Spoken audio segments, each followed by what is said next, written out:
All right, welcome back. We really have a treat this morning to start you off with the CME course. It's my pleasure to introduce Dr. Sean Morrison. Dr. Morrison is the Ellen and Howard C. Katz Professor and Chair of the Brookdale Department of Geriatrics and Palliative Medicine here at Mount Sinai. He also serves as co-director of the Patty and J. Baker National Palliative Care Center and director of the National Palliative Care Research Center, which are organizations dedicated to strengthening the evidence base for palliative care. Nationally, Dr. Morrison has held leadership roles in the American Academy of Hospice and Palliative Medicine, including president and secretary, and he's been recognized with nearly every major award in the field, so I won't list them off. His research, funded at more than $75 million, has shaped how we care for seriously ill older adults and their families. His publications appear in the New England Journal of Medicine, Annals of Internal Medicine, and JAMA, and he literally edited the first textbook on geriatric palliative care and has contributed to more than 15 other books in our field. He completed medical school at the University of Chicago, trained at New York Hospital Cornell, and has been on our faculty at Mount Sinai since 1995. Dr. Morrison is widely recognized as one of the foremost voices in palliative medicine and geriatrics today. Thank you so much for joining us this morning, Sean. Oh, thank you very much, Molly, for that overly kind introduction. And welcome to all of you to our 2025 board review course in geriatrics and palliative care. What I'd like to do with all of you this morning is really three things. The first is I'm going to talk a little bit about where we are right now as a nation in terms of the growth of the population of older adults and those with serious illness. I'm going to talk a little bit, and perhaps a lot, about the challenges that we face as a society as the demographics of our patient population has changed. And then I'm going to finish up my talk with some thoughts about what we can do as geriatricians, gerontologists, and palliative care providers to address the challenges that we are facing as a nation. Let me just start with a couple of disclosures. I'm a senior editor up to date, and my research funding comes from the National Institutes of Health. I want to begin this talk by putting geriatrics in perspective and talk a little bit about where things are right now as compared to where they were. And what this slide shows is human life expectancy from the time that the first human beings walked across the Bering Strait into North America up until 2025. And what I want to point out to all of you is that life expectancy in North America stayed exactly the same, without changing, for almost 20,000 years. That is, the person born in what is now New York City could expect to live somewhere between 30 to 40 years, and that was it. And it is only now, in the last 100 years, that we have seen this dramatic increase in human life expectancy to the point that a New Yorker can now expect to live 78 years. That's a little more if you're a woman, a little less if you're a man, more if you're white, less if you're non-white.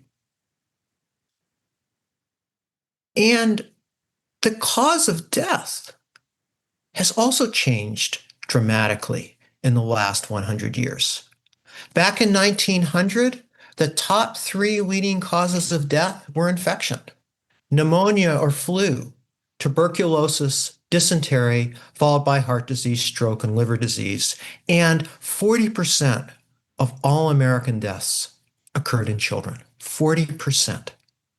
Fast forward 125 years, and the leading causes of death are almost all chronic disease. Heart disease, cancer. Unintentional injury, by the way, is mostly the opioid overdose epidemic and motor vehicle accidents and firearm deaths. Stroke, chronic lung disease, Alzheimer's disease. All progressive chronic illnesses that people will live with for many, many years. And as dramatically, we've gone from 4 in 10 deaths occurring in children to less than 0.15% of deaths in children. Dramatic, dramatic change in a very, very short period of time. And our society is facing a dramatic growth in the number of older adults in this country. This is what is affectionately called the squaring of the age pyramid. And as you can see, back in 1900, the overwhelming majority of our population was under the age of 30. As time has progressed, that pyramid has squared into a cylinder. By the way, the light blue bars are the baby boomers, the baby boomer generation moving up. But in 2030, for the first time in all of human history anywhere, the number of people over the age of 65 will be greater than the number of people under the age of 18. We have an aging society, and we're about the average. So, for example, in Japan, Hong Kong, and China, the number of older adults is even greater than the number of younger adults. This has a lot of implications, both for healthcare and for our economy. Because if you think about it, Social Security and Medicare are all funded by taxpayer dollars. And it is not as if I've put my money into Social Security and Medicare and then I'm going to collect it in 5 years when I turn 65. No, those budgets are funded by current tax dollars. So that as we think to our future, and a future that's very, very nearby, we're going to have a tremendous amount of difficulty funding our public programs for older adults. I guess the bad news is that we have probably reached the end of, let me rephrase that. We have pushed human longevity as far as we can. And it is highly unlikely that we will be able to extend lifespan in human beings much further than we already have. The question is, can we improve the health span?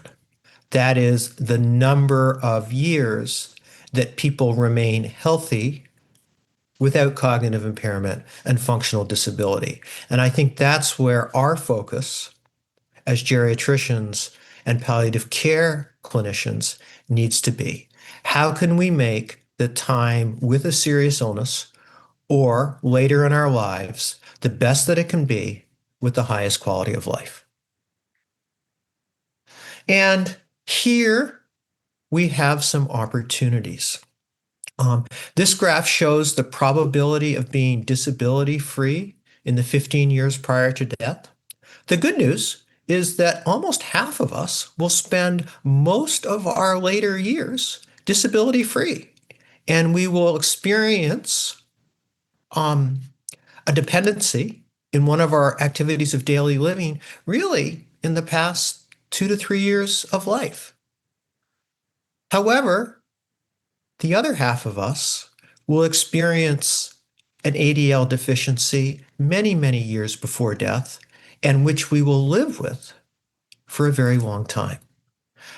People ask, what can I do to get myself in the top 52%? This is what the public is asking. This is what we're seeing in all the anti-aging, longevity pseudoscience that's out there.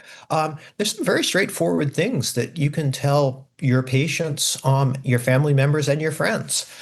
First of all, pick your parents. It's all genetics. So pick your parents well. And if you can't do that, there's really 5 things. You should exercise. You shouldn't smoke. You should have good sleep habits. The data now say that if you really, truly want to preserve your longevity, avoid alcohol, and reduce toxic exposures to environmental pathogens. Those are the 5 things that we know that are data-driven that will increase our longevity. So if we're going to be living longer than we ever have, and if half of us may experience a disability or a serious illness, what is that life going to be like?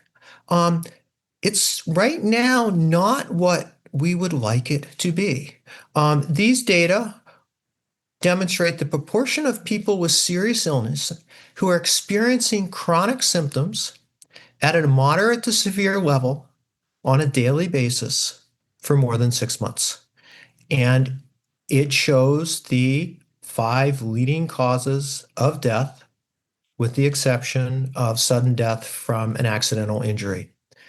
And what you can see is that somewhere between 25% of people who have experienced a stroke, up to 70% of people with heart failure will experience pain on a daily basis. 22% of people with heart failure, up to almost 50% of people with dementia will experience feelings of depression. And you can see the very high prevalence of other symptoms: fatigue, difficulty eating or problems with appetite, anxiety, and breathlessness. It is really hard. It is really hard to live with a serious illness for many, many years as an older adult. We have some societal issues that are facing our population right now. More than 17 million Americans are economically insecure. What does economically insecure mean? It means that you're living at or below 200% of the federal poverty level. Well, 200% sounds like a lot until you realize that that means an annual income of about $29,000 per year for a single person. If you look at households headed by an individual age 65 or older, nearly 2/3 had debt in 2019, and that median debt was $34,000. On an annual basis, nearly 7 million older Americans are food insecure, and 1 in 4 older Americans scrimp on food, utilities, clothing, or medication because of their healthcare costs. And all of us know that the burden of serious illness extends well beyond the patient to the family as well. And our most recent estimates say that about 44 million caregivers are delivering unpaid care at home to a seriously ill relative.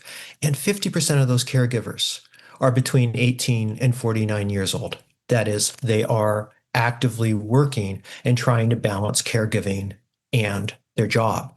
Why is that important? Because the average caregiving hours per week is 24 hours, half a full-time job, and 1 in 4 are providing over 40 hours a week in caregiving. And this is not a short-term experience. 70% provide care for more than a year, and 1 in 4, it's more than 5 years. And we know that stressed caregivers are significantly at increased risk for death and almost every other serious medical event you can think about: major depression, heart disease, hypertension, reduced quality of life, and loss of work, as we're going to talk about in a minute. The contributed economic value of caregiving is about $470 billion a year. That's what it would cost if we actually paid our family caregivers going rates for caregiving. Lost productivity from caregiving is estimated between $17 to $33 billion annually. And that's because of absenteeism, caregivers who have to shift from full-time to part-time work, the turnover the turnover of caregivers and the cost of replacing them, having to adjust the workday to accommodate the caregiving needs of an employee. And because of the stress of caregiving and the associated health consequences of it, caregivers cost their employees about $13.4 billion a year in healthcare costs than non-caregiving employees. Huge cost to society. And we're running out of traditional caregivers. The traditional caregiver in this country is a woman aged 25 to 54. And what you can see is the solid line is the population of women aged 25 to 54 from 2000 up until the projected in 2030. The dotted line are Americans over the age of 65. And what you can see is right now in 2025, the number of traditional caregivers equals the number of individuals who potentially need care. And by 2030, the number of individuals who are potentially going to need care exceeds the number of traditional caregivers. So two things are going to have to happen. One is that people like me are going to have to step up into the role as a caregiver, or we're going to have to figure out how to provide care without relying on families. And by the way, over 1 million Americans have no family caregiver. They don't have a living child, a sibling, or a spouse. And we're spending a lot of money to get suboptimal results. This is an international comparison of spending on healthcare, the United States, and the OECD countries. And as you can see, everybody's healthcare costs are going up, and everybody's healthcare costs are sort of going up at the same rate and following the same pattern, except for one country. Need I point out who that is? And indeed, our healthcare costs at current spending rates are going to hit 20% of our GDP in 2030. That means by 2030, 1 in 5 of our dollars are going to be spent on healthcare. And we're not getting the bang for the buck that we really should be getting. This is a graph of healthcare spending per capita in US dollars against average life expectancy. And as you can see, there's a relatively good relationship between how much you spend and how much your population can expect to live, except for one country. And need I point out who that is? We spend far more per capita in healthcare than any other country in the world, and yet have a life expectancy the same as the Czech Republic, Turkey, Slovakia, Estonia.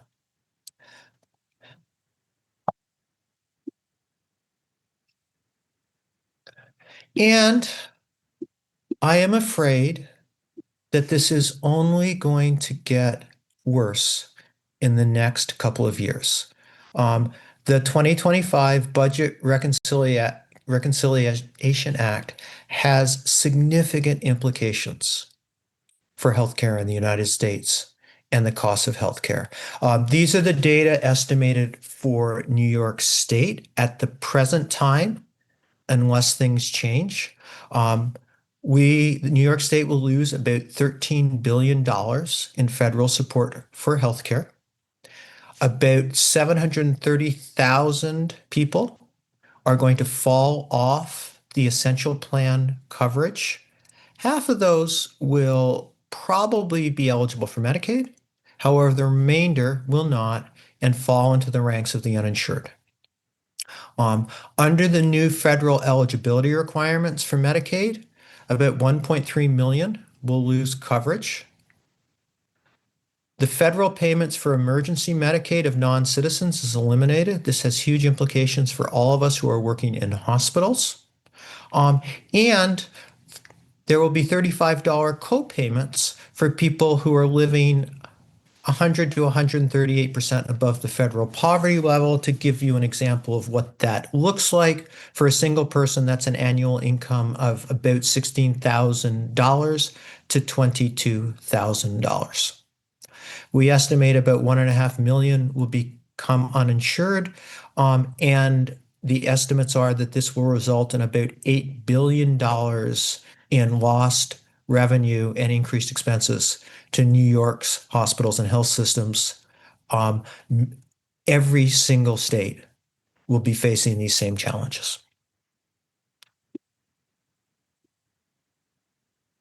Now, why is this particularly relevant for us? Well, because healthcare spending is not evenly distributed, but it's highly, highly concentrated. The sickest part of our population, the top 1%, accounts for the majority of our healthcare spending.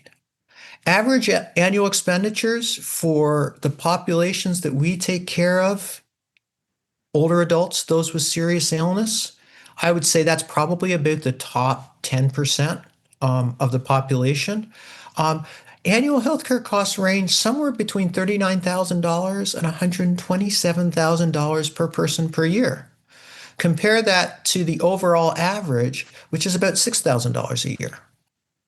What we're seeing is that the people with the highest symptom burden, the greatest impact on their family, the greatest impact on the economy, are also the population that are experiencing the highest health care expenditures, much higher than anybody else and much higher than people in other countries.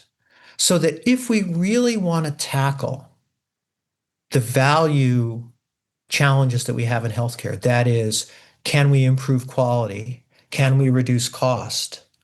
It's our populations, our population that are driving this and that we should be focusing on. Because when we look at the costliest patients, they are those who have one or more serious medical illness, living with chronic comorbidity, have disability and functional limitations, frailty, dementia, or social and behavioral health challenges. And those costs are not in the last year of life. They are year after year after year. These data show average annual healthcare spending on the left, mean spend per year for the average person. Mean spend per year in the blue is just the last year of life, and mean spending for the last 3 years of life, which are the best data we have. As you can see, it's not the average person that's driving it. It's not just the last year of life. It's year after year after year. So I would argue that we have a healthcare delivery system in crisis. We have inadequate reimbursement, shortages of workforce, and a reliance on informal caregivers, resource needs, and we have a population that has increasing illness complexity, longer life expectancy, a much greater number of older adults, and I would argue those living with serious illness, as we have transformed previously fatal illnesses like cancer into a chronic disease, and rapidly rising costs of care. So, what can we do about it? The solution is relatively simple. That is, we need to create patient-based healthcare that is matched to patient need and aligned with current payment systems. The implementation, however, is going to be more complicated. We have not been trained. We have not been trained throughout our healthcare education to take care of this population. I love this quote from Atul Gawande's book, Being Mortal, Medicine and What Matters in the End. This is from page 1. I learned about a lot of things in medical school, but mortality wasn't one of them. So, if we are going to address the challenges that I outlined in 20 odd minutes versus what Dr. Gawande could outline in one sentence, we need to know a little bit about how do we do it. And fortunately, there are some guiding principles that have been developed for creating successful social change. First of all, we need to create a unified community. And I think one of the things that this department and that has happened throughout the United States because of this department's leadership is creating a unified community of healthcare professionals who are focused on older adults and those with serious illness. That is, in many respects, the largest population of highest healthcare needs and highest costs, and that we're breaking down the silos between geriatrics and palliative care. It is really important to align with the prevailing culture and infrastructure as we plan for the future. It is really hard to change culture as an outsider. The hospice industry is the perfect example, where hospice was developed way, way back in 1974 in this country, was developed as a countercultural model, and has still not been well integrated into mainstream medicine. Palliative care took a very different approach, which was to align with the prevailing culture and infrastructure, was developed within academic health centers, and has spread much faster. We need to focus on what is scalable and has low unit costs because there's not a lot of money out there. We need to reduce opportunity costs, and we can't reinvent the wheel. We have to learn from each other and not try to do it all ourselves. That's very difficult for many academic medical centers. And we've got to create long-term sustainability. Many of our programs are highly dependent on philanthropic dollars, which are scarce and limited. We need to be using philanthropy to innovate, but then as we bring to scale, we need to integrate into mainstream funding mechanisms. I'm going to talk a little bit about that in a minute. We also have to recognize that there are stages of social change. There are 5 stages. The pre-contemplation, where we know there's a problem, or actually we don't know there's a problem. The problem exists, but very few are aware of it, and they don't want to change it. The contemplation stage, where the problem is recognized, change is considered, but nothing is happening. Preparation for action, where we're committed to change and we have a belief in the ability to change. And then the stages that I've highlighted, which is where I believe our field is right now: action and maintenance. The consistent change is happening, and we're creating sustained change for the future. The good news is I think we are at stage 4 and 5, that all the work that has gone on in the last 10, 20, 30 years has brought us to the place where we are at the point where we can make social change. And what characterizes successful innovations? They have to demonstrate a relative advantage. We have the data to demonstrate that for geriatrics and palliative care. Are they compatible? Can they fit in? Yes, our work can. Is it simple? Yeah, we could really outline what geriatrics and palliative care is in a sentence. Is it trialable? Do we have pilot testing and data that show that we're going to be successful before we invest? The answer is yes. Are the benefits visible and measurable? The answer is absolutely. I would argue that we are now at scalability, that we need to really be thinking about how do we scale geriatric and palliative care models of care, geriatric and palliative care education, and our evidence base throughout the United States. We also have to recognize that this is going to take a lot of work. I love this quote from Admiral Rickover, who's the father of the modern US Navy.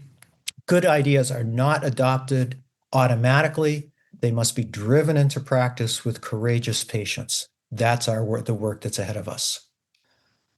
We also have to recognize that we provide value. We are not cost centers in the language of hospital administration. We know that our programs increase quality across every single measure that is important in healthcare. At the same time, we are one of the few specialties that can reduce healthcare expenditures, hospital costs, readmissions, hospital mortality, unnecessary tests, procedures, and medications.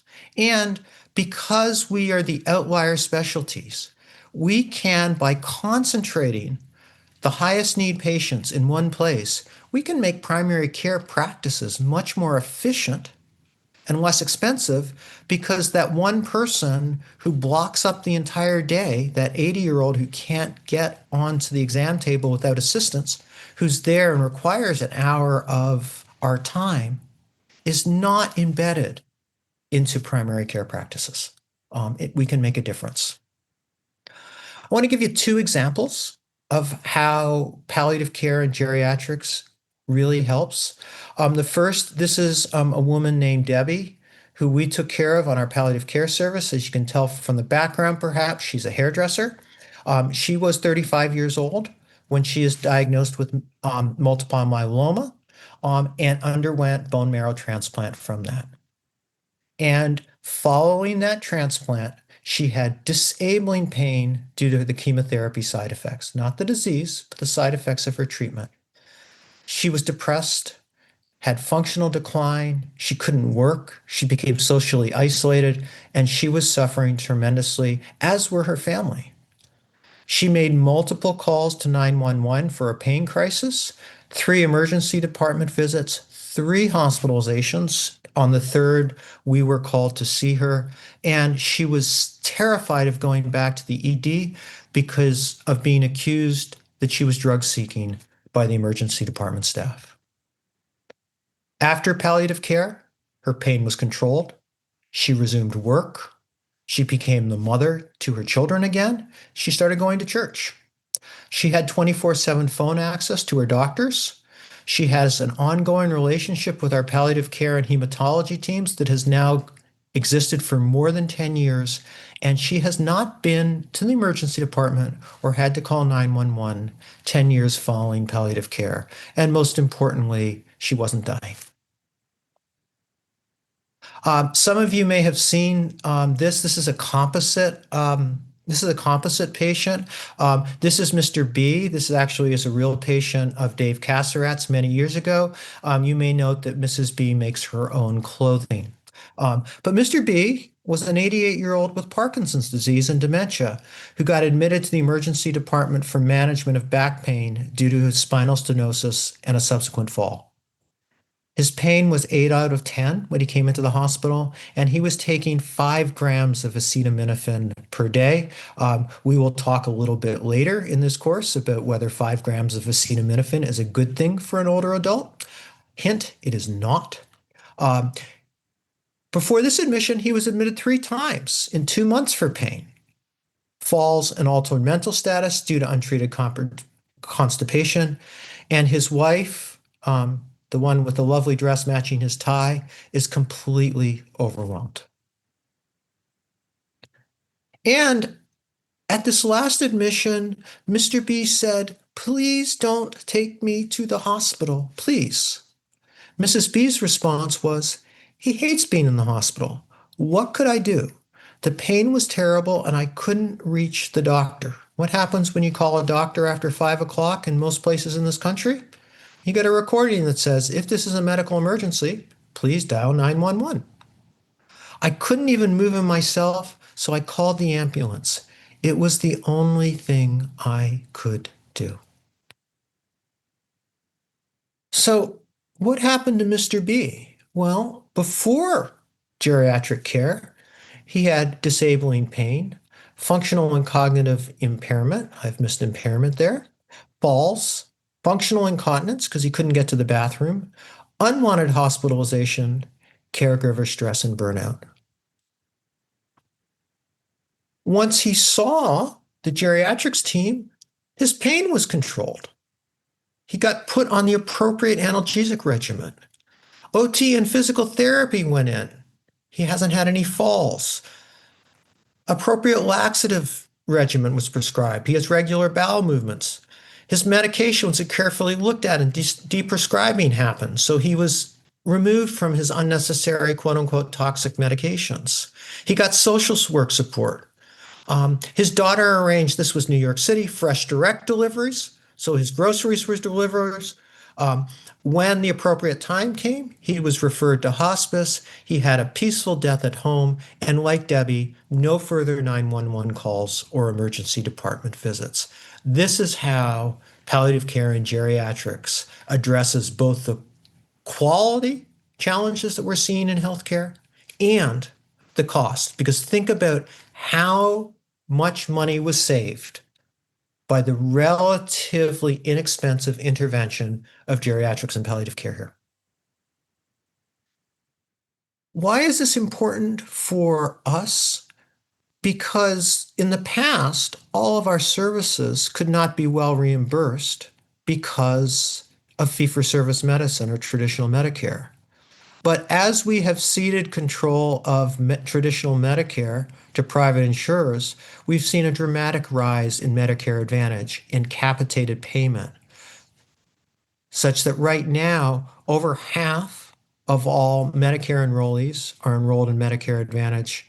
And if the rates continue, and I looks like they actually may increase, by 2034, about 2/3 of the population will be in Medicare Advantage.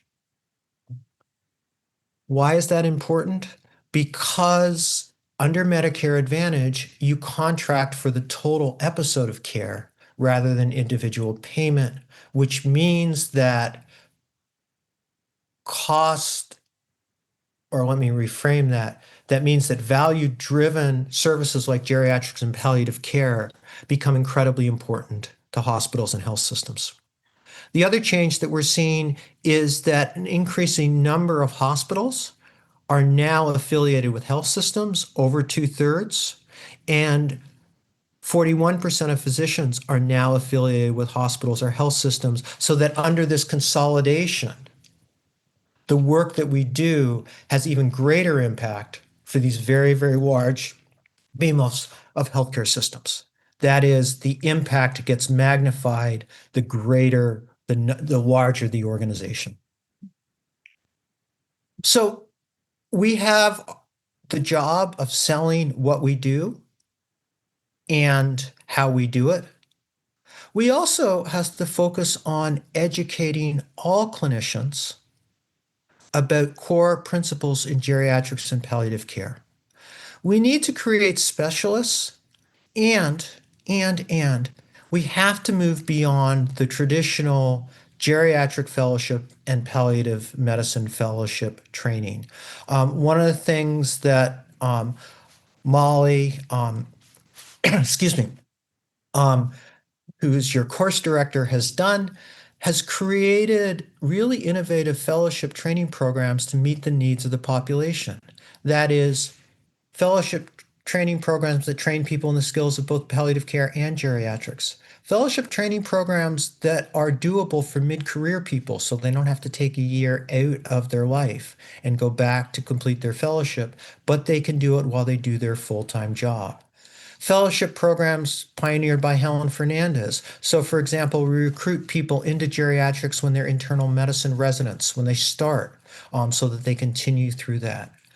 We also need to be able to train everybody, all practicing clinicians, in core geriatrics and palliative care skills. The Center of Advanced Palliative Care has a terrific online training course in best practices for palliative care and geriatrics that you can do online that are directed towards the non-specialist workforce.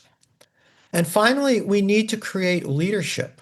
That is, we need leaders in palliative care and geriatrics who are going to lead health systems, who are going to lead insurance companies, and who are going to lead educational programs. And we need to train those. We offer that type of training in our fellowship program, and we now make it available online for people throughout the United States. We need to market ourselves with the right messages. We have done a terrible job as our fields of communicating what we do. This is just sort of a smattering of the promises that we make to our population, none of which really people want. People don't want to die, and promising that everybody will successfully age means that we're ignoring the 50% who are going to be living with some sort of disability or impairment, or worse, we are essentially calling them unsuccessful agers. This is an example of what the right message could look like. These are public awareness advertisements from the American Cancer Society for palliative care. This is how we should be communicating to the public. Positive, clear, what we can do and how we can make a difference that is audience specific and audience friendly. We also need to be on Capitol Hill and in our state legislatures actively advocating for policy and for our patients. And we need to change the perception that physicians who lobby and advocate are only doing it for themselves. That is how we as a medical profession are viewed on Capitol Hill in Washington, is that we are only there to advocate for ourselves. We have to change that narrative. And we can do that. This is an example of a really successful advocacy campaign to improve care for people with serious illness and enhance research funding for palliative care in the United States. It was about coalition building. It started with three organizations: the National Palliative Care Research Center and the Center to Advance Palliative Care, both located at Sinai, who partnered with the American Cancer Society's Cancer Action Network, which is the lobbying arm of the American Cancer Society. Together, our three organizations formed the Patient Quality of Life Coalition. We enlisted support from the two major palliative care organizations, the American Academy of Hospice and Palliative Medicine, and the National Coalition for Hospice and Palliative Care, which represents the field. And we have now created a coalition of over 50 professional organizations, patient advocacy organizations, and disease-specific organizations who collectively speak with one voice on Capitol Hill. So much more powerful than just one professional organization. And the work that that group did over the course of 10 years was to create Senate appropriations and congressional support to establish a palliative care consortium across the United States to fund needed research, and a trans NIH Institute palliative care task force to coordinate palliative care research. That resulted in a request for applications for a palliative care research consortium, and at $66 million over 5 years, and the Trans NIH Palliative Care Research Task Force, which included 10 NIH institutes. This was funded just a month ago. 5 centers throughout the United States coordinating this. The lead center is the University of Colorado, and Ms. Melissa Aldred, who's one of our faculty, leads the center at Mount Sinai, which is focused on early stage faculty development.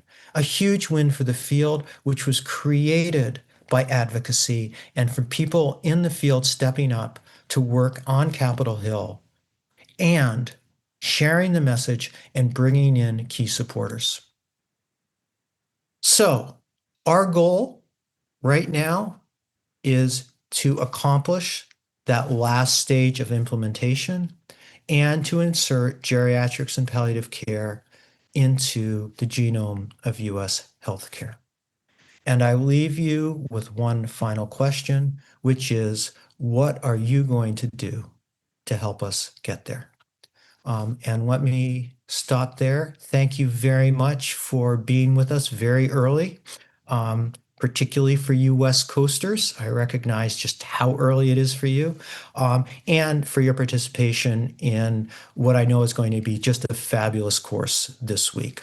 And I think we have some time for questions. Did I get that right, Dr. Bewell? You did. Thank you so much, Dr. Morrison. We have a bunch of questions in the chat, and I see 2 of them have to do with the same topic. So let's start there. And you touched on this a little bit in your talk, but people are wondering, how can we encourage more physicians in training to enter our fields? And someone has the suggestion that we should recruit NPs and PAs early in training programs. But your thoughts on that, if you could expand a little bit. I absolutely agree. I think we need to be recruiting very early. And I think we should be recruiting with a different message from what we're doing now. Our message right now is around geriatrics and clinical care and palliative care, around producing clinicians. We need clinicians, absolutely. And We need to be recruiting people that this is the pathway to leadership in medicine right now. That these are the professions that truly understand the value equation, that truly understand how we can improve quality, reduce costs, and essentially save our healthcare system from going bankrupt. And we haven't been good at that message. We also need to lead with the message that you will be the education leaders, that you will be the people who will be teaching the country how to care for the growing population of older adults. We need to lead with the fact that there are jobs out there for people. And we need to be working really hard on Capitol Hill to address the challenges that geriatricians and palliative care professionals face. The fact that salaries are not comparable and compatible with other specialties. We need to fix that. We need to think about solutions such as loan repayment programs for people who go into these specialties. We have that for people who go into research through the NIH. You can have your loans repaid. It would be a big help to people coming out with 5-6 figure debt from medical school who are going into geriatric and palliative care if they knew that they could have loan repayment. That's on the advocacy side. And as senior people in the field, we need to be telling our early stage trainees that we are working on that for them, that there is a promise that this is going to happen. It's a challenge. And most importantly, I think all of us can say with 100% confidence that it is the two most rewarding fields in medicine in terms of personal and job satisfaction. I couldn't agree more. Thank you so much for your talk, Dr. Morrison.